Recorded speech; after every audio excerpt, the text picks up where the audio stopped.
Guys, buhay empleyado tayo.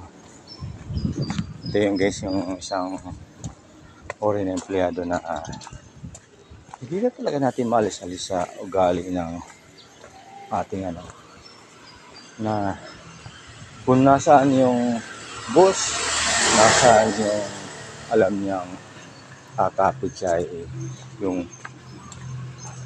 ano bang tawag doon, gagawa ng paraan para yung kanyang mga hindi naman mga technique ay umubra, pero hindi niya alam na yung technique niya ginagawa niya ay may ma-apektuhan, madadamay, lalo na yung kasamaan niya na yung paano niya siraan o paano niya sumbong o ano man.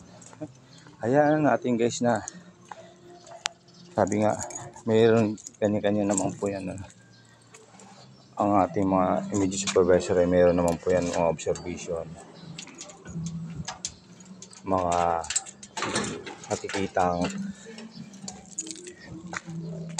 hindi magandang sa bawat individual na empleyado. Pero yung ikaw ang mag-i-initiate, ikaw yung magsisimula, parang hindi maganda. Lumugar ka, mustang ka dapat. Yan ang isipin mo. Kung nasa top position ka tulad ng ginagawa ng ating mga boss na bigyan ka ng sanction, doon ka. Yun yung gawin mo. Pero yung hindi mo naman authority, manahimik ka sa gilid ng upuan.